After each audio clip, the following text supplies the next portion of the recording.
إياك وظلم العباد فكما تدين تدان. إياك أختي أن تظلمي أحدا من البشر ولو كان كافرا، فإن الله عز وجل حرم الظلم ونهى عنه، فقال تعالى كما في الحديث القدسي: يا عبادي إني حرمت الظلم على نفسي وجعلته بينكم محرما فلا تظالموا. نعم، هذا أخواتي حديث قدسي، ربي سبحانه وتعالى كيحرم فيه الظلم، كيقول لك ما تظلمي حتى شي واحد، هو محرم على نفسه الظلم سبحانه وتعالى، هو الغفور الرحمن الرحيم، وقالنا ما تظلموش بيناتكم إياكم والظلم. وقال عليه الصلاة والسلام: اتقوا دعوة المظلوم فإنها تحمل على الغمام، يقول الله: وعزتي وجلالي لأنصرنك ولو بعد حين. اتقوا دعوة المظلوم فإنها تصعد إلى السماء كأنها شرارة. اتقوا دعوة المظلوم وإن كان كافرا فإنه ليس دونها حجاب. قلنا الأخوات الظلم نوعان، كاين اللي كيظلم نفسه باش بالشرك وبالشعوذة وتمشي للكهانة وتمشي للعرافة وكيظن بأنه واحد من غير الله غادي ينفعه ولا يرزقه ولا ينصره ولا يعطيه ولا يأيده، فهذا ظلم عظيم للنفس، لأنه ربي سبحانه وتعالى يغفر الذنوب جميعا إلا أن يشرك به.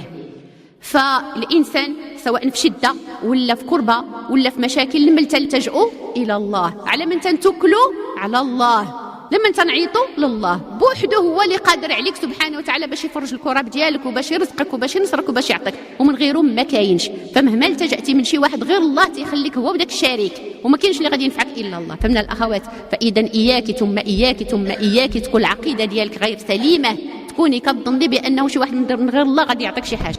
فمن الاخوات الله يكرمكم، وكذلك توصي بها وليداتك والاهل ديالك، اياك ثم اياك تموتي من غير موحده ومسلمه مؤمنه، واللي كتموت على الشرك والشعوذه حتى تدخل القبر ديالها يشتعل عليها قبرها نارا، حسبنا الله ونعم الوكيل. من غير الظلم ديال النفس بالشعوذه وبالشرك، كاين اللي كيظلم العباد، كاين اللي كياخذ حقوق الناس من مال ومتاع، كاين اللي كيظلمهم بالهضره، بالغيبه، بالنميمه، بالافتراء، بالقذف، بسوء الخلق، بالآذى، تظلم الجيران ديالها، كتآذيهم إما بالزديح وإما بالصداع وإما بشي حاجة اللي تضر بهم. فهذا الظلم أخواتي يوم القيامة حيت غادي يجمعوا العباد كلهم في المحشر، غادي يبدا الإنسان تيأدي الثمن ديال الظلم ديالو، غادي يبداو تيتسني الشكات، كتعطي 300 حسنة و500 و1000 حسنة، لمن هذه هضرتي فيها وهذه قذفتيها وهذه شتتي عشها وهذه دابستيها مع راجلها وهذه خرجتي عليها إلى آخره إلى آخره. أخواتي كنعرفوا الحديث اللي كيقول فيه النبي صلى الله عليه وسلم: هل تدرون من المفلس؟ ياك الأخوات، أتدرون من المفلس؟ قالوا: المفلس فينا من لا درهم له ولا دينار.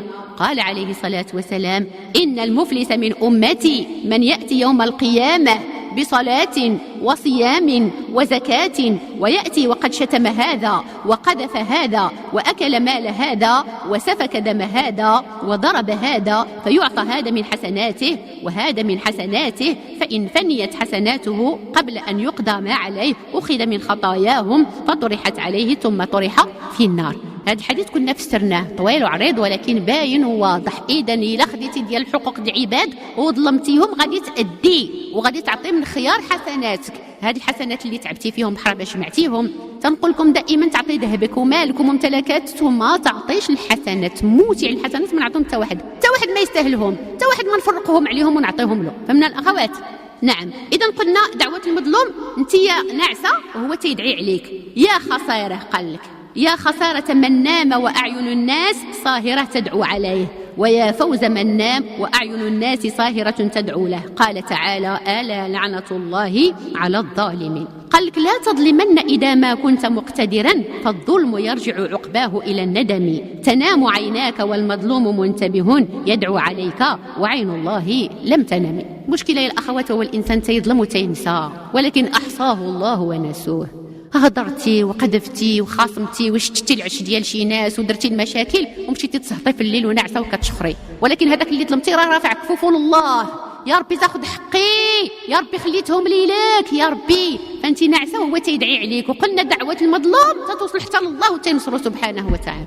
اش بيننا وبين الناس يا الاخوات؟ اش بيننا وبين الناس؟ يكفيك ذنوبك الاخرى، يكفيك همومك، يكفيك المشاكل ديالك، تزيدي حد الاوزار والذنوب ديال وحدين اخرين تقلي بها. فاللهم فقهنا في الدين الحنيف، اللهم ارزقنا حسن الخلق مع جميع خلقك، واكفينا بحلالك عن حرامك، واغنينا بفضلك عن من سواك، وارزقنا القناعه. من أجل ذلك جاءت وصية النبي عليه الصلاة والسلام كما في الحديث الذي رواه البخاري أن النبي صلى الله عليه وسلم قال: من كانت لأخيه عنده مظلمة من عرض أو مال فليتحلله اليوم قبل أن يؤخذ منه يوم لا دينار ولا درهم، فإن كان له عمل صالح أخذ منه بقدر مظلماته، وإن لم يكن له عمل أخذ من سيئات صاحبه فجعلت عليه. داكشي باش اللي كيسالها شي واحد شي حاجة، داكشي باش اللي هضره ولا صخره من شي واحد ولا مضحكه على عباد الله ولا عارفه، كل واحد فينا عارف السريره ديالو، كل واحد فينا ما خافياش عليه سريرته، عارفه شكون اللي مكرفصه عليهم هذا تبتي الى الله، فربي تيغفر لك الذنوب كلها اللي بينك وبينه، ولكن اللي بينك وبين العباد سيري تقلبي فيهم وتحللي من داكشي اللي بينك وبينهم حتى يرضوا اخواتي، وما تصلح لك لا صلاه ولا قيم ولا صيام ولا عيشه ولا راحه ولا هناء ولا سعاده، حتى تكوني ناعسه وحتى واحد ما كيسالك شي حاجه، وحتى واحد ما غضبان منك، وحتى واحد ما كيدعي عليك، عاد تكوني ان شاء الله مزيانه مع الله ومع الخلق. فمن الاخوات باذن الله. اختي، لا يحيق المكر السيء الا باهله. كاين بعض الناس اخواتي اللي كيسعوا تيدبروا للاخوان ديالهم المكائد والمصائب، ولكن ان شاء الله جل وعلا انه من حفر حفره لاخيه وقع فيها. غادي نحكيو القصه ديال واحد الحاكم، هذا حاكم طيب ومزيان وكيحب الرعيه ديالو والرعيه ديالو كتحبو، مستقيم مزيان مع الله ومزيان مع الخلق. واحد النهار هو ماشي كيتفقد الرعيه وغادي في الزنقه، هو كيجبر واحد الوليد صغير مرمي، خلاو حبابو مشاو، ما عرفوا لاقيت ما عرفوا يتيم ما عرفوا، المهم الوليد بقاو تيقلبوا على حبابو، ما كاينش اللي قال هذا ولدي ولا هذا ديالي، بقاو تيقلبوا في الاخر داوه للبيت ديال الحاكم، فهمتوا الاخوات، داه لدارو، فعيط لمراته قال لها هذا الوليد لقيتو غادي تهلاي فيه بحال ولادنا، غادي تلبسيه وتوكليه وتشبعيه وتكسيه وتقريه وتربيه بحال ولادك، انا غادي نتهلا فيه وانت حتى انت خصك تهلاي فيه. قالت له مرحبا، مجوج بواحد المراه حتى هي طيبه ومزيانه، قالت له بحال وليداتنا مرحبا به، ربي اللي صيفطوا هذا الوليد. ففعلا تهلاو فيه واهتموا به واحد الاهتمام كبير جدا. غير بدا تيكبر الوليد شويه، بدات تتبان عليه العلامه ديال النجابه وديال الذكاء وديال الفطنه، دغيا تيحفظ القران، دغيا تيفهم، ظريف زويوان، ما تيبكيش بزاف، ما داير لهم حتى شي مشاكل، فرحوا به بزاف. من بعد يا الاخوات بدا تيكبر، بداو تيقريوه وتيهتموا به. الحاكم حس براسو قربت له الموت ورجع راجل كبير ومريض، فعيط لولي العهد ديالو وقال له اجي هذا الوليد سماوه احمد اليتيم، هذا احمد اليتيم قال له خصك تهلا فيه بحال خوتك، اياك حيت مشى انا لعند الله ما تبقاش يعني مهلي فيه. قال له با عشتي ها انت تتشوف متي هرا بحال خوتي، تهنى عليه. ايوا فعلا كبر، ومن بعد حيت بلغ الرشد ديالو وقلنا نجيب وذكي وفاطن وكيفهم ما يدير، بدا تيطلعوا على اسرار الحكم ديال الدوله، وبدا كيعطي واحد المهام تيعاونوا فيها. والسيد هذا احمد اليتيم يعني عند حسن ظن الحاكم، مزيان وتيعرف ما يدير وتيفهم وتيعاونوا بزاف. واحد النهار هو عقد المجلس ديالو مع الناس اللي معاه مع الوزراء، وقف على شي وراق وصيفطو، قال له غادي تمشي للحجره ديالي البلاصه الفلانيه وتحل المجر الفلان الفلاني وتجيب لي الوثائق الفلانيه وجيبهم لي انا هنايا. مشى هو غادي باش غادي يمشي يدخل الحجره يجيب داكشي، وهو كيلقى شي واحد من القصر، من دوك الحراس، راجل ومراه، هي خدامه في القصر وهو خدام في القصر، من دوك الخدامين دايرين في اختلاس، يعني في واحد الشكل باين عليه بانه واحد الموطن ديال الفسق وديال الفجور وديال الزنا اللي ما كيرضي لا الله ولا العبد. فالسيد مربي تربيه صالحه بقى معجب، كيقول هذه كنعرفها وهذا كنعرف، وخدامين بجوج هنايا، هذا الشيء في الدار ديال الحاكم وتحت السقف ديالو، هذا الشيء كاين. يا لطيف يا لطيف، بقى تيتفقس ويعني وتيغضب وتيخاصم، وقال لهم شنو هذا الشيء. هما شافوه هما جايين، جات المراه تتعلق به وكتقول له عافاك سترنا وعافاك ما تقولش، ولاول مره وقعنا في هذا الخطا وما نعاودوش دابا، هي سترنا وما تقول حتى لشي واحد. وفوق من هذا الشيء كله بدات تراوده عن نفسه، قالتي لا راودتو على نفسه يمكن يطيح في الشباك حتى هو ديالو في الحبال ديالي، وديك الساعه غادي يطيح في المصيده وما غاديش يشكي بينا. هي زادت تراودو على نفسها، هو زاد الغضب ديالو اشتد وبدا كيغوت، وقال لها كيف قال سيدنا يوسف عليه السلام لامراه العزيز: معاذ الله وحاشا لله، ان ربي اكرم مثواي. الرب هنايا هو رب العمل، يعني مول الدار تهلا فيا، ومول الدار كبرني وقراني وعلمني وفقهني وعطيني مسؤوليات ومهلي فيا، ما خصني حتى شي حاجه، ونخونو تحت السقف ديالو. السيري قال لها نعلة الله عليك، وبقى تيغوت عليها وتيخاصم عليها وتيغضب عليها مزيان، تبين لها بانه ما عندهاش منين دوزلو. مشى هو وقال هذا الشيء هذا ما عندي دابا الحاكم مشغول وما عندي ما نشغلوش بهذا الشيء وما نشنوش بهذا الشيء، ما نقول له والو، سترهم وسكت. رانا هي الاخوات تقبط بها الشيطان لعنه الله، قالت دابا ما بغاليش داك الشيء اللي اقترحت عليه، ما بغاش، اكيد غادي يمشي، اكيد هذا غادي يمشي يشكي بها. فقالت غادي نسبقوا قبل ما يديرها بيا هو، غادي انا نديرها به. متبعين يا الاخوات؟ فسمعوا الاخوات، تعرضت للحاكم حيت كان دخل الحجرات ديالو وبدات تتبكي عليه وتتغوت وتتفقس. قال لها مالك قولي لي شنو كاين؟ قالت له ما قدرتش نقول. قال لها قولي لي شنو كاين ياك لاباس؟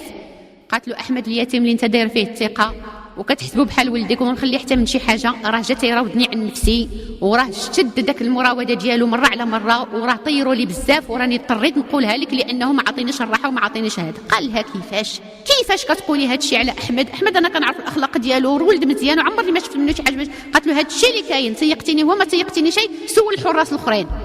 فيا الاخوات يعني تشمت فيه. قال انا يا مطلعوا على اسرار الدوله وانا يعطي فيه الثقه وانا هذا وهو داير هذه المشاكل كلها. فطرلوا منه. هذا الشيء تنعاود لكم هذه قصه ديال زمان، هذه روايات ديال زمان باش نعرفوا بانه اللي حفر شي حفره كيطيح فيها. واخا الاخوات هذا هو المغزى ديال القصه هي باش يتضح المقال. رانا فكر مع راساتو قال هذا خصو يتقطع له الراس، هذا اللي داير هذا الشيء خصنا نقطعوا له الراس باش نتهناو منه لانه ما راجل ما مزيانش. صيفط له واحد الطباخ ديالو وقال له حيت غادي نصيفط لك واحد السيد بواحد العلامات وبواحد الطبق معين غادي تقطع له راسو وتصيفط لي راسو في الطبق باش نتهنى عليه وباش نشوفه. صيفطوا واحد النهار وقال له غادي تمشي لعند الكوزينه وتمشي للمطبخ وتسول لي على الطباخ الفلاني وعطيه الطبق وقول له راه صيفطني عندك فلان. هو راه غادي يعرف شنو شغله غادي يديرو واجيني من بعد. مشى مسكين غادي يتسخر غادي براسو للمشنقه والمذبحه هو ما سايق اخبار. هو في الطريق هو كيتلاقى جوج تيتشاجروا بيناتهم، جوج ديال الحراس في الخدامين تماك عنده في ديك الدار وتيتشاجروا بيناتهم.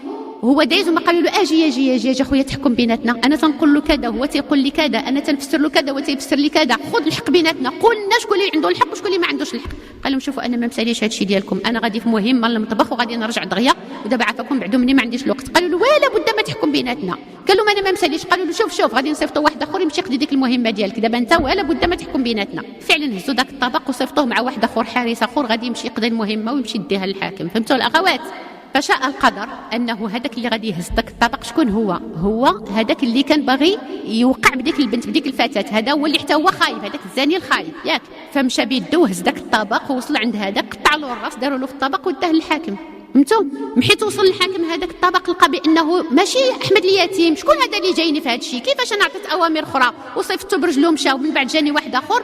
حيت بقى تيبحث وسول على احمد اليتيم وجابو. قال له اش تقول في هذا الشيء؟ قال له انا ما فاهم والو.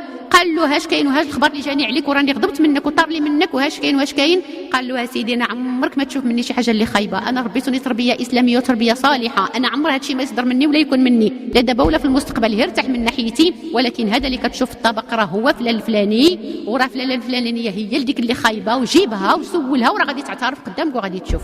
محيت جابوها وهددها فعلا اعترفت. قالت له راودتو عن نفسه، قالت له هو المزيان وانا اللي خايبه، فحتى يقطع لها الراس وتهنوا منهم بجوج وعاد ارتاحوا وعرف بانه السيد اللي ربى تربيه صالحه راه هو عند حسن ظني. فهمنا الاخوات؟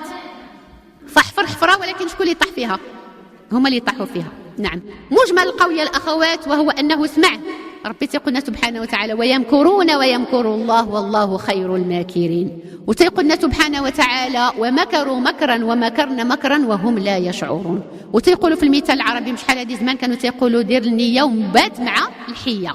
المهم تكوني مستقيمه، المهم تكوني غاده في الطريق المستقيم، المهم يكون ربي راضي عليك. وديك ساعه اخواتي واخا يمكر لك اللي بغى يمكر ولا يحسدوك ولا يحقدوا عليك ولا يحفروا لك، اللي حفر شي حفره غادي يطيح فيها وانت ان شاء الله غادي تخرجي منها كالشعره من العجين باذن السميع العليم. ولكن يكون معك الله. اللي عرفت طريق الله عرفت كل شيء، واللي خطأت طريق الله ما عرفت والو. واخا يكون معك ما عرفتيش شكون راكي والو الا ان يحميك الله وينصرك الله ويحفظك الله. ربي تيقولنا سبحانه وتعالى فالله خير حافظا وهو ارحم الراحمين. مفهوم الاخوات؟ نزيدوا قصه اخرى ولا بركه من القصص؟ تعجبكم القصص؟ يلا نزيدوا قصه اخرى ان شاء الله حتى هي بحال هكا. هادو يا الاخوات هذه اخت مسكينه كانت تقرا في الجامعه، واحد البنيته زويونه وظريفه ومؤدبه وفايقه حتى هي وحافظه القران ومتوله مع راساتها. مالها تتقرا في الجامعه ومتبعه طريق الله، تتخرج من دارهم ما كتمشي لا الدور لا هكا ولا هكا. شاء القدر انه في الطاوله اللي جالسه فيها في الجامعه جلست حدا واحد الشابه حسيتي يبان عليها من عائله نقيه ونظيفه وطيبه ومزيانه. يعني بداو تيتجاذبوا اطراف الحديث، بداو تيهضروا على الاساتذه وعلى الدروس اللي غادي تكون عندهم وعلى المقرر الى اخره، حتى تالفوا بيناتهم حتى بداو تيتحبوا باذن الله ياك الاخوات على هدى من الله. فتعرفوا بداو تيمشيو مجموعين ويجيو مجموعين، بعد المرات يتلاقاو في الطريق، بعد المرات تيوصلوا للجامعه تيتلاقاو الى اخره. رانا هاد الاخت هذه قلنا مزيانه والاخرى اللي تلاقات بها مزيانه، ولكن ديك صاحبتها اللي كتجلس حداها عندها واحد خوها فاسق فاجر مدمن للخمر سكير عاقل والديه. وبقوه اللي البنت مفقوصه من ناحيه خوها وما عجبهاش الاخلاق ديالو، عمرها ما كتبغي تهضر عليه ولا تقول راه خويا خايب ولا خويا هذا. فهمتوا الاخوات؟ ستر هذاك الشيء وكتقول الله يهديه الله يهديه وصافي. رانا هاد خوها هذا بعض المرات بدا تيشوف هاد اختو غدا مع هاد الصديقه هذه، تيشوفها غدا معها، بعض المرات تيقول لهم السلام عليكم ويبعد مره على مره السلام عليكم، حتى بدا تيهضر بشويه بشويه، وعمرها ما قالت لها عندك خويا راه خايب، خويا راه ما يسواش. فهمتوا الاخوات؟ ما قايلها لاش البنت ما على هدى من الله. رانا هو يا الاخوات الشيطان حبب له هاد خيتي هذه، هاد البنت المستقيمه، هاد صاحبه اختو هي اللي حببها له الشيطان. عيا من دوك الفاسقات الفاجرات المتبرجات اللي كيجيو بسهوله وكيطيحوا في الشباك بسهوله، عيا منهم. بغى هاد المستقيمه، هاد المحتجبه، هاد اللي كتقول من راسها ما طيح، هي اللي بغاها وهي اللي زينها له الشيطان. بقى يتبعها اليوم على غدا، مره كليمه ومره هذا. واحد المره اختو ما حضرتش، ما مشاتش للجامعه، مشات عرض لها في الطريق ووصلها حتى قربها لدارهم، حتى بدا تيوعدها، حتى قال لها شوفي انا اللي حبيتك بزاف وبغيت نتزوج بك، ودابا الا ما خداهاش هو عن الله اش غادي يوقع له في عقله. قالت له الا بغيتي تتزوج بيا اش غادي نقول لك، انا باقا صغيره وانت باقي صغير، تسنى حتى نكبروا. قال لها والو بغيتك دابا نتزوج بك وصافي. قالت له الا كان ولا بد تقدم للاهل ديالي وهما يشوفوا، ولي امره هو اللي غادي يحكم، انا ما نعرف راه نعطي راسي ولا نخلي راسي، هو اللي غادي يقول واش دابا ولا من بعد. اجي للدار وصافي. قال لها نجي للدار ومعلوم ويجيب با واللي بغيتو نعطيوه والصداق اللي طلبتيه، وهو تيزين لها المساله فهمتوا الاخوات؟ باش تطيح مزيان في الشباك ديالو. فلا حول ولا قوه الا بالله. يا ربي لا تسلط على وليداتنا شي فجار ولا فسق، يا ربي تحفظ بنياتنا وليدات المسلمين وشباب المسلمين كافه اجمعين. فمجمل القول وهو انه قال لها خصني نعرفك اكثر، ماشي غادي نجيو عاوتاني وشوفي بعد الطباع ديالي وشوفي اش نبغي انا، واش غادي نوافقك، واش غادي نوالمك، وانت عاوتاني نشوف واش غادي توالميني، انت عاجباني ولكن خصك انت تشوفي واش انا عاجبك. قالت له يا تيتا هي تقدم ماشي مشكل. قال لا ولا بد ما نزيد واحد الشهر ولا 15 يوم، زيدي تعرفيني شويه ونزيد نعرفك شويه. قالت له ولا حول ولا قوه الا بالله، وهي خايفه من الله سبحانه وتعالى. فبقى عليها بالكلام المعسول وبالكلام العذب، والبنيه ما ولفت كتسمع لا كلام معسول ولا كلام عذب، حتى الله يحفظ طيحها في الشباك ديالو، حتى اخذ لها الشرف ديالها الصغبيه، وحتى اصبحت حامله من زينه. لا حول ولا قوه الا بالله. لان الاخوات ابليس هذا ابليس ادمي بقى عليها اليوم على غدا بالكلام المعسول، حتى داها لواحد الشالي ديالهم في المدينه ديالهم، ماشي ساكنين في حبابه ولكن ديما مهجور، داها ليلو الله يحفظ. هو تيقول لها اليوم غدا غادي نخطبك انت مراتي، تيهزها مراتي ويحطها بمراتي، حتى البنت تيقنات ان هذاك راجلها، وبقى صغيره وطاحت في هذا المشكل هذا. من بعد حيت شافت اعراض الحمل بانت عليها بدات تتعرض له، كتقول له شوف ولا بد ما خصك تجي من اليوم قبل من غدا، انا هذا الموضوع ما بقيتش طايقاه، وانا راني ما تنعس لا بالليل وبالنهار، ما بقيتش مقابله القرايه ديالي، ودابا تشوف لها الحل هذا المشكل، هادشي اللي فكرتي انت هو مولاه وانت هو باه، وخصك تتزوج بيا قبل ما يفوت الفوت. تيقول لها غادي نجي صدعتيني مالك دابا، رجعت صدعتيني ورجعت يهضر معها بواحد القساوه وبواحد الغلظه، وفين داك الكلام المعسول ما بقى شيء.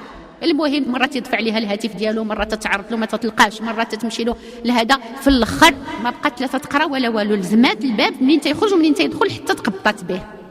قالت له اليوم غادي تجي وتجيب حبابك، ما بقى لي ما نزيد لا نهار ولا جوج، انا راني في واحد العذاب الشديد. قال لها واخا دابا المهم خصني امي تشوفك، الا شافتك امي ووافقت لي عليك، راه الا شافتك وشافت الادب ديالك والخلقه ديالك وهي زوينه وداك الشيء اكيد غادي تقول لي صافي غير خذها، ما تبقى تقول لي لا حتى تجمع ولا حتى توجد ولا صدق، هما يعطيو صدق وكل شيء، ولكن امي خصها تشوفك. قالت له زيدي امك تشوفني يلا شنو بغيتي فوقاش. قال لها غادي تمشي للشالي وراني غادي نقول لامي حتى هي تجي لتما باش ما يشوفكش با، لان با صعيب عندنا، ولكن امي الا وافقت امي با حتى هو غادي يبغي. قالت له فوقاش غادي تجي امك للشالي؟ قال لها غادي تجي غدا مع 4 د العشيه، سيري لتما وغادي تلقايها سابقاك وجات، وهضري معاها بالاداب وبوسي لها يديها، وراه غادي تشوفك وغادي تعجبو، من بعد بيومين يجيب با حتى هو ونجيو كاملين ويجيو حتى عمومي. فهمتوا الاخوات؟ مسكينه على هدى من الله وجدات وصغبات وشنو غادي يلبس، ومصابيه نعجب امه، مصابيه تبرط عليا امه، يا ربي حبيبي وتمم هذا الامر على خير، ويا ربي وتستغفر وتتبكي. النهار اللي غادي تمشي فين غادي تجي تلاقى بامه، بقات ساعه الموعد داير معها 4 د العشيه، في 3 د العشيه شاء القدر ان خوها خو هاد السيده هذه، خو هاد البنت هذه طاح على واحد الدرجه، تفرع له الراس، بدا الدم تيسيل، ناض صداع في الدار، امها تتبكي وتيغوتو كيعيطوا لخوها، قالوا خصنا الاسعاف، خصنا نديوه للطبيب، خصو يتخيط له الراس، هذا الشيء الولد غادي يطيح في غيبوبه. اش بقى لها ما تخرج، اش بقى لها ما تمشي لشي موعد، خوها ولا بد ما تعيط للاسعاف وتعاون امها ويهزوه ويديوه للطبيب. قالت مع راسها غادي يمشي لها المشكل كله اللي غادي يتحل، ما بقى له ما غادي يتحل.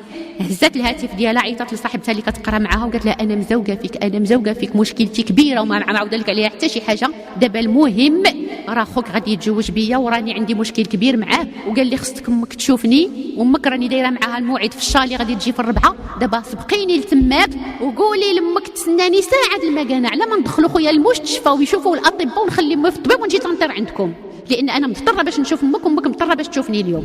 قالت لها انا ما فهمت والو. قالت لها فهمتي ولا ما فهمتيش؟ سبقيني للشالي غادي تلقاي امك، قول لها فلانه غادي تجي دابا، من دابا ساعه راني غادي نجي. مشات هذيك مشات للطبيب والاخرى مشات لتما، ولكن شنو داير هو هذا المفعوص هذا؟ شنو دار مع 3 ولا 4 ديال المتارف صحابو، قال لهم غادي تمشيو تسبقوني للشالي، وغادي تجي واحد البنت غادي تدخلها الاوصاف ديالها وراها باقا صغيره، ومحيت تجي غادي توقعوا بها كاملين، ديروا بها الفاحشه كاملين، باش ديك الساعه محيت ندخل انايا راه لاصقاني في الزواج وانا ما عندي ما نقدر ندير بها وما باغيش نتزوج بها، باش نلقى الحجه عليها نقول لها فلان وفلان وفلان كلهم عرفوك وكلهم قاسوا فيك، انا ما بقيتيليش مرا وما يمكنش نتزوج بك وما تكونيش مرا ديال وليداتي نهائيا. ودابا شوفي شنو غادي ديري لراسك، غادي تشوفي هذاك الشيء، غادي تهرب وغادي تشوف لراسها شنو غادي دير. فهمتوا الاخوات؟ مكيده يعني مكر وخطه جهنميه ابليسيه تخططت لها الزغبيه، ولكن ربي حماها، ربي حفظها. هذيك الطيحه اللي طاحوها كلها باش يحفظها الله سبحانه وتعالى. فشكون اللي كانت يمشي؟ كانت تمشي اختو، هي اللي مشات وفعلا سبقات ومشات، هي دخلت بشويه تتسنى امها تجي، حيت عندها سوار الشالي ديالهم. شكون اللي كيجيو هذا المتعرف هو اللي راه هو موصي، دخلوا عليها عطيهم حتى هو السوارت، هجموا عليها داروا بها كلهم، وهي تتغوت وهي تتسرسر، وهي واحد منها تجي واحد منها تجي وكلهم دايرين بها وكلهم باغيين ياخذوا لها الشرف ديالها والعرض ديالها، وهي كتسرسر وما كاينش اللي يسمعها وداير معاهم هو غادي يجي. من بعد هو دخل، ما كاينه لا امو غادي تجي ولا ما كاينه لا امو، هذاك الشيء كله يتسحسح. هو جا على اساس غادي يفاجئهم ويقول لها نوضي لا تجمعي راسك، انايا ما بقيتيليش مرا ما صالحه لي شيء. شكون اللي كيلقى اختو؟ بعوض ما يلقى البنت لقى اختو.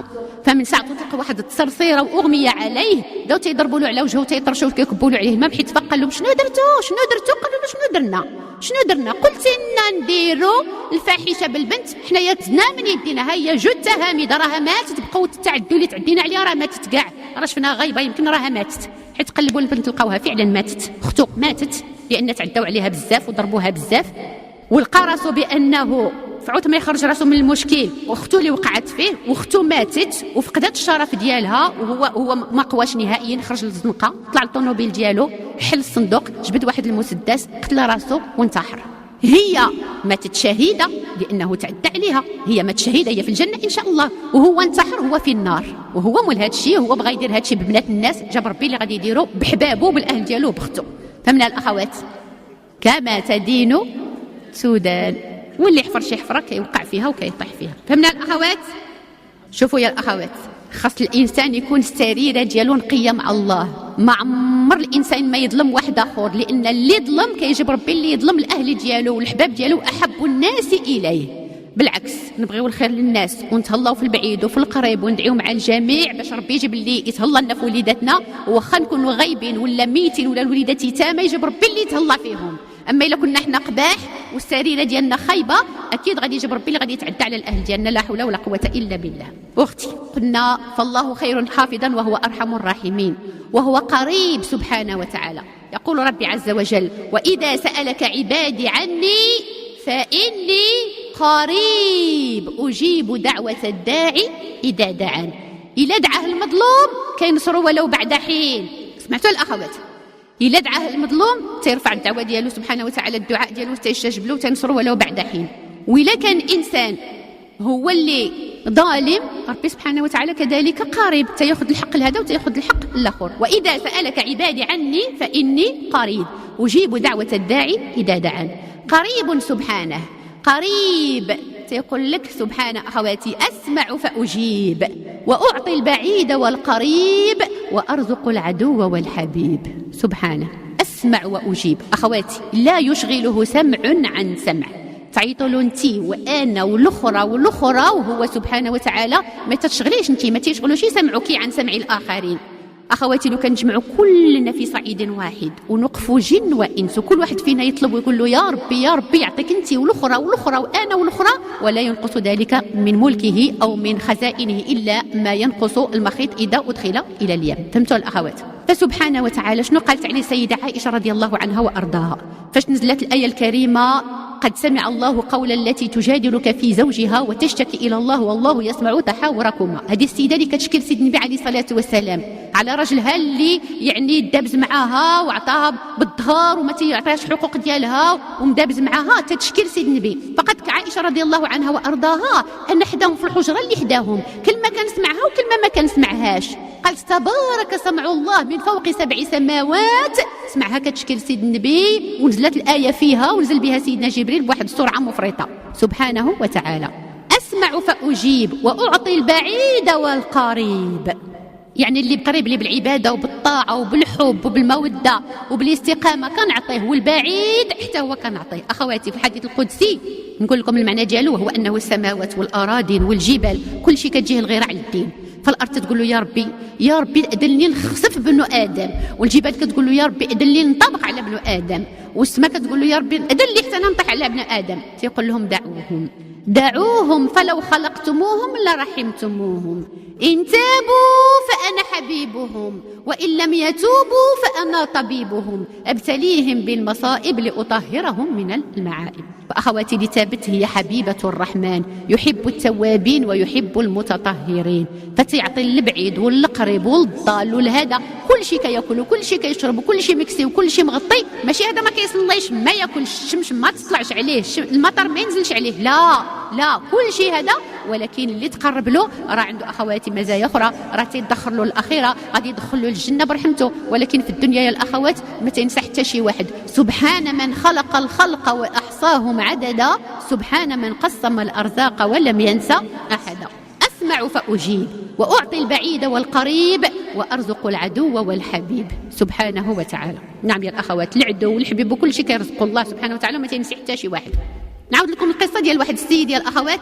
هذا واحد السيد كان صايم، جات المغرب حط الافطار ديالو وجلس باش غادي يجلس ياكل داكشي اللي كتب الله فرق به الصوم، ونض تيصلي وحط العشاء ديالو من بعد باش غادي يتعشى ويعاود يصبح صايم.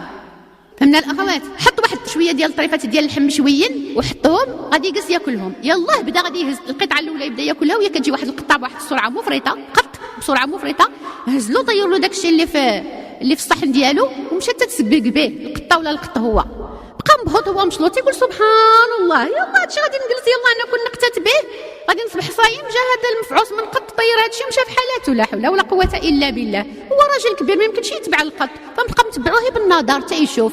خرج للحديقه القط تيسبق وهز ديك الماكله اللي هز له هو ديك اللحيمه مشويه وحطها في واحد البليصه ومشى تيسبق. فازداد يعني العجب ديالو، قال ماشي حتى كلاها، كون هي نقولوا كلا داكشي اللي سرق القط نقولوا راه هو جيعان اكثر مني نخليه ياكل، ولكن ما كلاش، يحطها ومشى بحالته وصل حتى لديك البلاصه اللي فيها حط الماكله قرب لها وتيشوف واحد الثعبان اعمى خرج راسه من واحد الغوير وهز ديك الماكله اللي حط له القطيط وعاود دخل راسه ودخل ديك الماكله معاه ومشى بحالته واختفى. فشنو قال الشيخ؟ قال سبحان من سخر الاعداء بعضهم لبعض. واش القطه دابا كون كان الثعبان تيشوف غادي تقرب له، غادي توصل له، غادي تسخر عليه؟ اكيد يا الاخوات ربي اللي مسخر هذا القط هذا سبحانه وتعالى. وهما دابا عديان الا قبضها ما يرحمهاش وهي عاوتاني اكيد تتهرب منه، ولكن دابا في هذه الظروف هذه ربي سخر هذا لهادي، سخر هذه القطه هذه لهذا الثعبان هذا، فبقى تيسبح الله سبحانه وتعالى وقال سبحان الله. فتنشوفوا من هنا بانه اخواتي ما تينسى حتى شي واحد وما تيخلي حتى شي واحد، وكل واحد تتوصل له الرزق ديالو والماكله ديالو فين ما كان رزقك، ما كاينش اللي ياخذو لك. وفاش نقول الرزق راه المال رزق والعلم رزق والفقه رزق والحلم رزق وانشراح الصدر رزق والوليدات والزوج والاهل والطمأنينه والسكينه والراحه، هادشي كلها ارزاق، واللي الرزق ديالو غادي نكتبوا له الله ما كاينش اللي ياخذو له باذن الله. اسمع فاجيب واعطي البعيد والقريب وارزق العدو والحبيب. قريب يغيث اللهفان ويشبع الجوعان ويسقي الظمآن ويتابع الإحسان سبحانه وتعالى. يغيث اللهفان أخواتي، إلا كان الإنسان ملهف هو يجيب المضطر إذا دعا، أمن يجيب المضطر إذا دعاه. نعم أخواتي، إلا كان الإنسان تكوني في شدة وكوني في هذا عيطي له بواحد السرعة مفرطة تيبدل الحال من حال إلى حال سبحانه، تيفرج الكرب وتيحيد شدايد وكيتولى الأمر ديالك وكيدافع عنك. إن الله يدافع عن الذين آمنوا. يغيث اللهفان، يشبع الجوعان، يسقي الظمآن. نعم يا الأخوات. ويتابع الإحسان. ما معنى يتابع الإحسان؟ ماشي يعطيك اليوم ويقول لك بركة وصافي غادي نشوفوا في جهة أخرى عاوتاني خصنا نتوجهوا لناس أخرين، لا، خزائنه ملأى، خزائنه لا تنفد. يتابع الإحسان، يعطيك هذا الشهر وهذا الشهر الآخر وهذا الصباح وهذا الليل وفي كل ساعة وفي كل هذا، وفوق ما تعيطي له يعطيك ويعطيك ويعطيك حتى يرضيك ويعطيك فوق ما تتمنى إن شاء الله.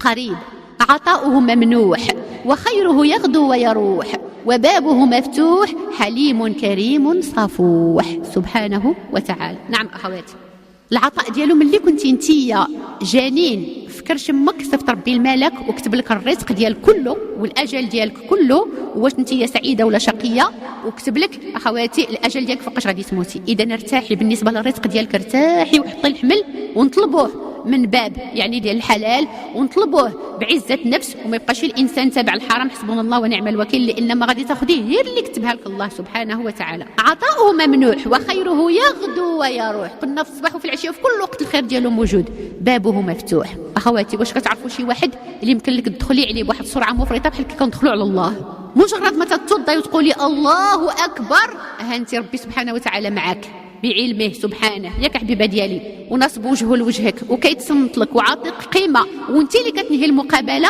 ولا يمل الله حتى تملوا، وانت اللي كتقولي السلام عليكم السلام عليكم باش تخرجي من اللقاء. ما دزتي لا على سكرتيره ولا عطاوك يعني الرونديفو على شهر، ولا تعبتي ولا تفقستي ولا تسنيتي ولا حتى شي حاجه في دارك وفي حوايجك الداخليه ديال الدار ديالك، وما كاين حتى شي مشكل، وكتقابلي مع الله وكتجلسي معاه شحال ما بغيتي وتتناجيه وكتكلميه وكيسمع لك وكيستجب لك وكيعطيك وكينعم عليك من النعم كلها سبحانه وتعالى. بابه مفتوح، كلهم البيبان من كلهم يتشدوا في يوم من الايام، ولا في الليل ولا في النهار ولا في العطله ولا في هذا، ولكن بابه ما كيتشد لا بالليل ولا بالنهار ولا في العطله ولا في الليل ولا في الظلام ولا حتى في شي حاجه. فهمنا الاخوات؟ الجائي اليه، طرقي الباب ديالو، بقاي في الباب ديالو حتى يتفتح لك الباب، ولا يتفتح لك الباب عندك يعاود يتشد عليك الباب، عندك تعاود تعصي ويشد عليك الباب سبحانه وتعالى. حليم كريم صفوح. قريب، يدعوه الغريق في البحار، والضال في القفار، والمحبوس خلف الأسوار، كما دعاه عبده في الغار عليه الصلاة والسلام.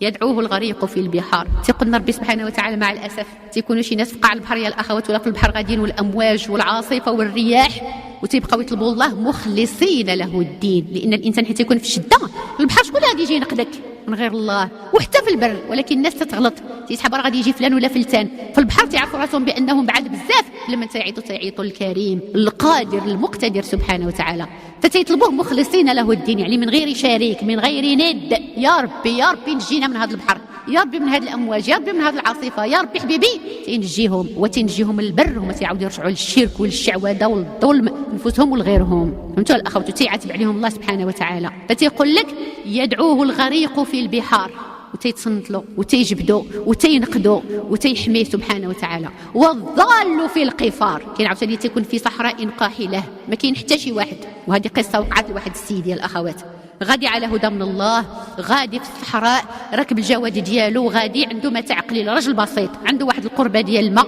وعنده واحد شويه ديال الزاد وعنده واحد شويه ديال الماء البسيط جدا، وغادي مواصل الطريق ديالو. هو يا الاخوات تناص مع الصحراء، ما كاين لا على اليمين ولا على الشمال شي واحد ولا قدامه ولا من موراه، وهو كينزل عليه واحد قطع الطريق، جالس تيتسنى شكون اللي غادي يدوز، شي قافله اللي غادي يدوز، ما داز حتى شي قافله. قال هاد الخينا هذا ما نفلتوش، جا لعندو قال له دابا غادي تحط داكشي اللي عندك. يا سيدي ما عندي والو، يا سيدي بعد مني راني ما عندي والو. قال له قلت لك شنو عندك؟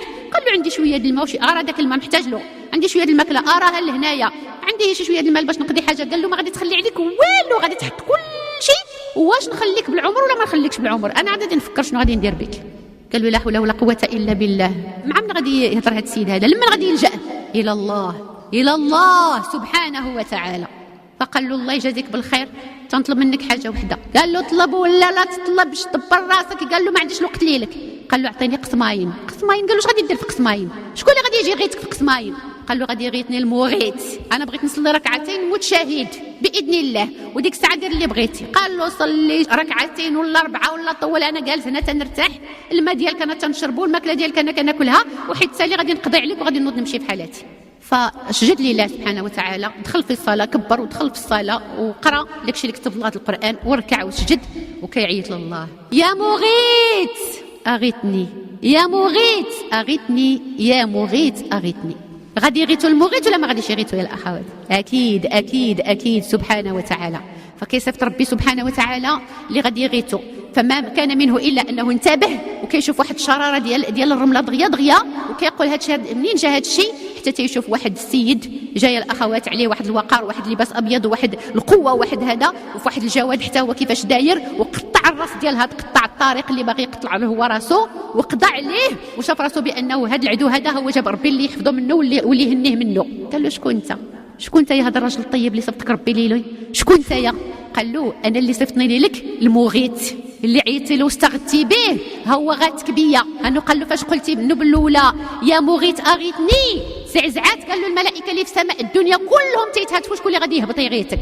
وفاش قلتي يا مغيث اغيثني الثانيه، السماء الثانيه كلها الملائكه ديالها بغات تجي تغيثك. الثالثه صفتني انني لك الله سبحانه وتعالى. فاش قلتي يا مغيث اغيث لي المره الثالثه، بقى تيحمد الله بقى تيشكر الله. قال له تبع السير ديالك وتلقى له في الطريق المستقيم، وربي راه مع الضعيف ولا يعجزه القوي ولا يعجزه شيء في الارض ولا في السماء. فهمنا الاخوات؟ قلنا يدعوه الغريق في البحار والضال في القفار والمحبوس خلف الأسوار كما دعاه عبده في الغار عليه الصلاة والسلام. إذن كوني فين ما كنتي بوحدك ولا مع الناس في شدة ولا في رخاء، شكون عندنا الله، عندنا الله سبحانه وتعالى. سيدنا محمد عليه الصلاة والسلام في الغار يا الأخوات، قصة مشهورة ومعروفة حتى هي. تيقول له سيدنا أبو بكر الصديق يا رسول الله لو نظروا تحت أقدامهم لرأونا، كون داروا غير هكا كون يحضروا عينهم يشوفونا. تيقول له ما بالك يا ابا بكر، ما بالك باثنين الله ثالثهما. تيقول له لا تحزن ان الله معنا. فصفت ربي سبحانه وتعالى العنكبوت اللي نجات واحد السرعه مفرطه، والكفار شافوا النتيج ديال العنكبوت قالوا هذا الغار مهجور وفوقاش ما دخلولوش الناس، والحمامه اللي حداه ما يمكنش هذا الغار يكون فيه شي واحد دوزو نمشيو في حالتنا. اذا شوفي باش حماه سبحانه وتعالى باضعف المخلوقات بالعنكبوت وبالنتيج ديال العنكبوت، خافوا منها الكفار وعرفوا بانه الغار ما دخلو حتى شي واحد، وراه تماك مخشيه هو والصديق رضي الله عنه وارضاه. فهمنا الاخوات؟ اللي كان معاه الله ما تيخافش وما تيخيبش وما تيتقهرش وخيبته يمكروا له، ربي سبحانه وتعالى حفظه بإذنه ورحمته.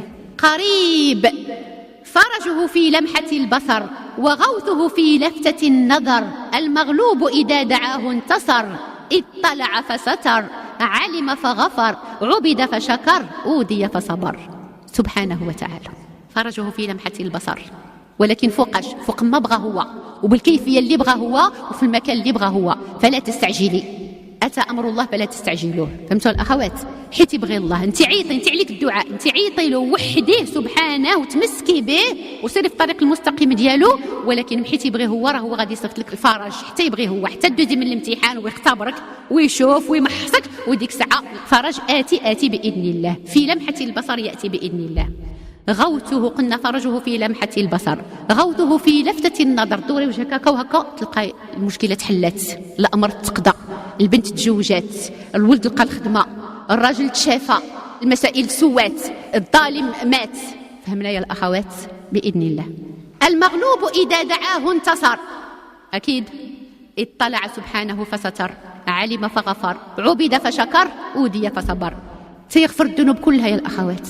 اللي تابت ورجعت إلى الله من رحمته وجوده وكرمه وفضله وعطائه، ما تيبقاش يرد لك الماضي ويقول لك اجي 5 سنين وانت بعيده، اجي 15 عام وانت ما كتصليش، اجي 20 عام باش كانت خصك تحتاج بي. لا، تيخلي كل شيء يا الاخوات تيسترك، ولا استرك في الدنيا كوني متاكده بانه غادي يسترك في الاخره.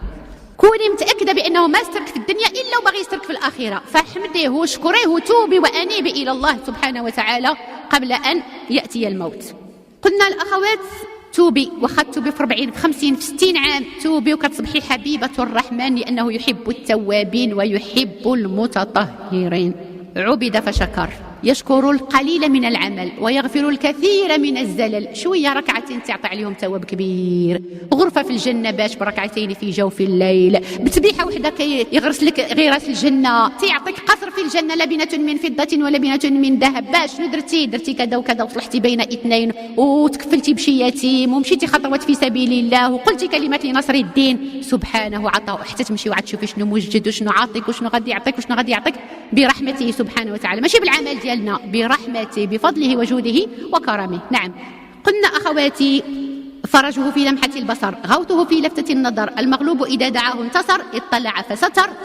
تيستر علينا كل ما تيسترناش، كون تيفضحنا، كل شيء ما يقدر يجلس مع شي، كون رحنا ندوبوا بالحشومه من حبابنا، شكون اللي ما ظلمش لنفسها، وشكون اللي ما زلاتش، وشكون اللي ما خطاتش، ولكن سبحانه ستار العيوب، نعم غفار للذنوب. قلنا عبد فشكر وأودي فصبر، نعم أودي فصبر. قيل يا أخوات قالوا اتخذ الله ولدا، وما هلكهمش وخلاهم وسمح لهم واغفر لهم، ومن تاب فيهم تاب عليه. قالوا يد الله مغلولة غلت أيديهم، يا الأخوات واخا هكاك ما نزلش عليهم شي صاعقة اللي تهلكهم. قالوا الله فقير ونحن أغنياء. شوفوا يا الأخوات، إنسان إلا قذفتيه بهذا الشيء وخصمتيه وقلتي له هذا الشيء كيطير له، إنسان عادي، فربك سبحانه وتعالى من الرحمة ديالو ومن الكرم ديالو أنه تيسمح في هذا الكلام الكبير الغليظ وكيسمح فيه. نعم قريب جواد مجيد، لا ضد له ولا نديد، أقرب للعبد من حبل الوريد، على كل نفس قائم وشهيد، محمود ممدوح حميد. سبحانه قريب، دعا المذنبين للمتاب، وفتح للمستغفرين الباب، ورفع عن أهل الحاجات الحجاب. نعم قلنا المذنب كيف ما هو تيتسنى المذنبين، كنت نعرفوا المذنبين بشحال ربي فرحان وتيتسناهم فوقاش يتوبوا فوقاش يمشيو ليلو، كنعرفوا شنو كان موجد للمذنبين المخطئين، شنو غادي يعطيهم عساك المتقربين المطيعين القائمين الصائمين الموحدين. نعم وتيفتح الباب لكل واحد وما تيطرد حتى شي واحد، وتيرفع عن اهل الحاجات الحجاب، اللي حاجته في الله سبحانه وتعالى واللي عنده شي حاجه تيخليك انك تعيطي له وينشرح الصدر ديالك ليلو. واخواتي يا ريت نعرفوا نهرسوا الحجب اللي بيننا وبين الله، يا ريت نعرفوا ندخلوا عليه ونهضروا معاه بواحد الشوق بواحد اللهفه وبواحد الصدق وبواحد الاخلاص، يا ريت ما نبقاوش حشمانين منه ما كنعرفوش كيفاش نهضروا معاه. علاش ما تعلميش تهضري مع الله؟ علاش ما كتعلميش تناجيه وتهضري معاه وتضرعي له وتوسلي له وتدلي بين يديه وتفتقرين اليه؟ هذيك العباده ديال الافتقار الى الله. يلا كتعرفي تلحي على فلان وتلحي على فلانه، لحيه هو، عيطي له هو وتلقايه هو. اخواتي هو الغني المليء سبحانه وتعالى. نعم فإذا أخواتي قلنا القريب لا عيطي له كينصرك وكيوقف معك، فلا تظلمي نفسك ولا تعصي القريب عز وجل سبحانه وتعالى. 5 أشياء تبعدك عن معصية الله بإذن الله. شنو هما هذه ال5 ديال المعاصي؟ ياك ما برك عليكم ولا نكملوا الدرس إن شاء الله. سمعوا الأخوات، إن الله جل وعلا إذا أراد بعبده خيرا فتح له باب من أبواب التوبة والندم والانكسار والذل والافتقار والاستعانة به وصدق اللجء إليه ودوام التضرع والدعاء وتقرب إليه بما أمكن من الحسنات. ما تكون تلك السيئة سبب رحمته حتى يقول عدو الله إبليس لعنه الله يا ليتني تركته ولم أوقع. قالك ربي حيت يبغي بالعبد شي مرتبه عاليه وشي درجه كبيره، شي يدير الله سبحانه وتعالى تيفتح له الباب ديال الانكسار، تيخليه يبقى تيبكي وتيندم وتيستغفر وتيتوب وينيب الى الله وتيضرع لله وتيفتقر الى الله. وربي تيبغي هذه العباده ديال الافتقار اليه، تيحبك حتى تعيطي له بحال هكا وانت متواضعه، لان شحال من واحد تيصوم وتيصلي وتيحج وتيعتمر وقاري وتيعلم تصيبيه سخون بداك الشيء ديالو كيقول انا عارف شنو هو الحلال من الحرام، انا عارف طريق الله، حنايا بعدك ربي سبحانه وتعالى حفظنا من الزلات. لا هو تيبغي هذاك، ولكن تيبغي اكثر منه داك اللي تيوقع في الذنب ولكن تيتوب وتيبكي وتيتلهف على فوقاش غادي يتفتح له الفرج وفوقاش غادي يتفتح له الابواب باش يدخل على الله سبحانه وتعالى في عباده وفي تبتل وفي انكسار. فهمنا الاخوات؟ فحتى تيبقى هذاك تيبكي وتيتوب وتيهذا تيقول ابليس مصاب كون بعت من هاد خينا هذا، هاي شحال تيبكي، هاي شحال تيندم، هاي شحال تيتصدق وشحال باغي يبدل بعد سوء حسنى. ابليس تيندم اللي دارها به. نعم يا الاخوات، وهذا من رحمه الله، هذا من رحمه، فكم من نقمه في طياتها نعمه يا الاخوات. نعم وهذا أخواتي واحد الراجل مشى عند إبراهيم بن أدهم وقد كان من أطباء القلوب. شكون هو اللي من أطباء القلوب؟ إبراهيم بن أدهم. ما معنى طبيب القلب؟ ماشي داك اللي كيدير تخطيط للقلب، خلينا من هذاك دابا اللي كتمشي عنده العياده وتعطيه الفلوس. هذا طبيب القلوب، هذا تيحبب الدين للناس، هذا تيفتح لهم الآفاق ديال الأمل، تخليهم يحسنوا الظن بالله، تخليهم يتوبوا ويستغفروا ويبكيوا ويعرفوا بأنه ربي كريم وواسع المغفرة والجنة والرحمة بإذن الله. فطبيب تيشفي لهم القلب ديالهم من داك الاكتئاب ومن داك الأمراض العصبية والنفسية ومن داك الدويات اللي كياكلوا، تيمشيو عند هذا الطبيب ديال القلب وتيرتاح وما تيسخوش بالكلام معاه. فهمنا الأخوات؟ نعم إذن هذا واحد الرجل دخل على إبراهيم بن أدهم وقد كان من أطباء القلوب، وقال له: إني مسرف على نفسي، إني مسرف على نفسي، فأعرض علي ما يكون لي زاجرا لها. قال له: شوف أنا، قال له راني ذنبت وخطأت وكفسها مع الله، ودابا قول لي شي كلام اللي شدد عليا في الهضره، قول لي شي كلام قاصح باش نتوب ونستغفر ونبكي وندم وما نعاودش نرجع للمعاصي نهائيا. هي قول لي، عطيني العصا بالهضره، عطيني عصيني بديك الهضره ديالك. فهمتوا الاخوات؟ فقال له إبراهيم: إن قدرت على 5 خصال لن تكون من العصاة. قال له: غادي نقول لك 5 د الحوايج، إلا درتيهم ما يمكنش تكون من العصاة، ولكن إلا ما درتيهمش رمات لهم إلا نفسك. فقال الرجل وكان متشوقا لسماع موعظته، قال له: كل شيء كيقول لي سير تصنت له، كل شيء كيصيفطني ليك، قول لي، قلت لك النار عطيني العصا بالهضره، ما تقصرش. 5 د الاشياء انا ندير 15 ولا 20، ماشي غير 5. قال له: احنا غادي نشوفوا. هاتي، قال له: ما عندك يا إبراهيم؟ فقال: الأولى إذا أردت أن تعصي الله فلا تأكل شيئا من رزقه. إلا بغيتي، قال له، تعصاه، باش غادي نوريك ما تعاودش تعصاه، وإلا بغيتي ولا بد تعصاه ما تعاودش تاكل الرزق ديالو. فتعجب الرجل ثم قال متسائلا: كيف تقول لذلك يا إبراهيم والأرزاق كلها من عند الله؟ فقال: إذا كنت تعلم هذا فهل يجدر بك أن تأكل من رزقه وتعصيه؟ قال له: كتاكل، تعطيك اللحم ويعطيك الدجاج، تاكل المأكولات والخضروات والفواكه وتشرب وكتمتع وهذا وكتعصاه، تتقوى بالرزق ديالو على معصيته. شكون اللي خلاك راجل وشكون اللي خلاك شاب وشكون اللي عطاك هذه القوه اللي عندك هي باش ماشي بالماكله ديالو ماشي بالرزق ديالو كتاكل رزقه وكتعصاه؟ ما تحشمش. قال له، وقال له: الا كانت عندك شي نفس وبغيتي تعصاه وما تعاودش تاكل ماكلته، شوف شكون اللي يعطيك شي ماكله، سير لشي بلاصه اللي ما تشققتش باذن الله، وسير لشي بلاصه اللي ما نازلش منها الشمس باذن الله، وسير لشي بلاصه اللي كيخرج منها الزرع والضرع وهذا باذن الله ماشي ديال الله من جهه اخرى، وإلا لقيتيها وبحثتي عليها ولقيتيها وكل منها ديك الساعه عصا كيف بغيتي، وإلا ما كانش لي بلاصه الا من رزق الله فكيفاش تاكل رزقه وتتقوى به على معصيته سبحانه وتعالى. فهمنا الاخوات؟ على دابا وليداتنا حنايا، هذاك دابا اللي كيمشي يتكرفس على البنات في الزنقه مثلا، وداك اللي تيجلس يتعاطى المخدرات وداك الشيء، منين جبتي داك الفتوه ديالك وداك الشباب ديالك؟ ماشي برزق الله، ما تحشمش وقالت تدير حاجه ديال الحرام وكتغضب الله. اخواتي حشومه، تنشوفوا بانه رب البيت. نعطيو مثال باش يتضح المقال. تتشوفي غير راجلك مثلا الا كانوا ولادك خايبين كبرهم وقراهم ولبسهم وفششهم وما خلى ما دار لهم وما خلى ما شرى لهم، وحتى يكبر الولد تيزدح الباب على باه وتيقول له دير ديك الحاجه كيقول له ما نديرهاش، ما باغي يقرا، ما باغي يصلي، ما باغي يستقم، ما باغي يتحتجب، تيبقى معاهم شي نهار تيقول له شوف اخويا، الا قال له انايا كبرتك وقريتك وتقادوا الكتاب وباش نرجع راجل كبير ومريض ونبقى نخدم عليك وانت جالسه تفش عليا وتتكمي في كارو والفلوس اللي كنعطيك تشري بهم كارو، انا خويا ما نعاود نوكلك وسير تشوف شكون اللي يوكلك. كاين هادشي ولا لا؟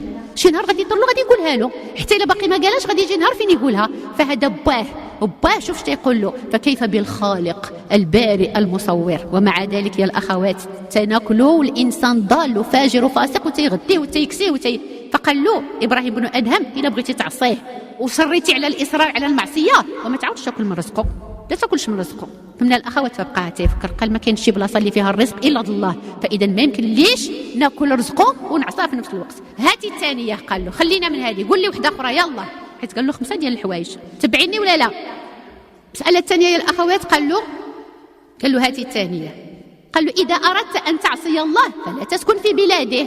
فتعجب الرجل أكثر من تعجبه السابق ثم قال كيف تقول ذلك يا إبراهيم والبلاد كلها ملك الله؟ فقال له إذا كنت تعلم ذلك فهل يجدر بك أن تسكن بلاده وتعصيه؟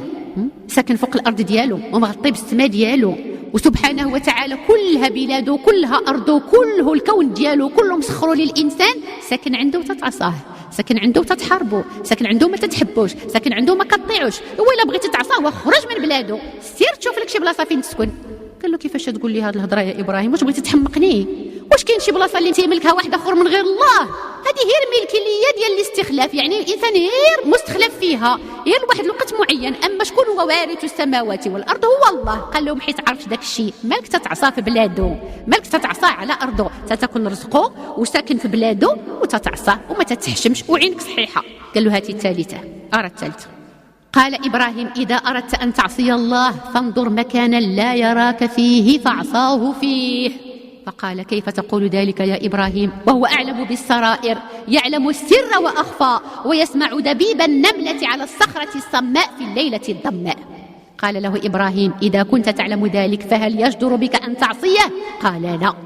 قال له ستأكل ماكلته وساكن في الكون ديالو في الأرض ديالو، وتيشوف فيك. قال له الا بغيتي تعصاه سير لشي بلاصه اللي ما يشوفكش فيها، سير لشي بلاصه اللي ما يشوفكش فيها. قال له بغيتي تخمقني ولا شنو بغيتي دير لي؟ واش هو قال له فين ما كنا في الليل وفي النهار وفي الظلام وفي الغار وفي الكهف وفي القفار وفي البحار وفي اليابسه وفين ما مشيتي تيشوفك وانت كتقول لي نتخبى في شي بلاصه. قال له زعما تنفيق داك العقل ديالك، تنهيج ديك المشاعر ديالك باش هيك الله تفهم، فهو مطلع عليك وتيشوف فيك وكتاكل رزقه وساكن في دارو وجالس داير ما بغيتي وكتعصى بالليل وبالنهار. راه هو حليم وودود وكريم اللي ما قضاش عليك وما هلككش وما خرجكش من ارضه وما منعكش من الرزق ديالو وما طردكش من الرحمه ديالو سبحانه وتعالى. فقال له هاتي شنو هذه دابا؟ هاتي الرابعه يا ابراهيم. فقال إذا جاءك ملك الموت ليقبض روحك فقل له أخرني إلى أجل معدود. محيت يجي عندك ملك الموت ويقول لك يلا خويا يلا أدينا الرحيل دوز تمشي صافي جا الوقت ديالك، يلا خلي السويرتات وخلي الزوجة وخلي الوليدات وخلي الخزائن وخلي الممتلكات وخلي الديور وخلي كل شيء، غادي تمشي طويل اليوم غادي تغسل ويكفنك ويقودك. محيت يجي عندك ملك الموت قل له لا لا لا لا لا عافاك خليني غير عامين نطيع شي شويه ونصلي شي شويه والتزم شي شويه ونبكي شي شويه وندم شي شويه وعاد نمشي وعافاك واحد العام ولا عامين عافاك. قال له بدير له بحال شي سمسار وشوف واش غادي يزيدك شي حاجه.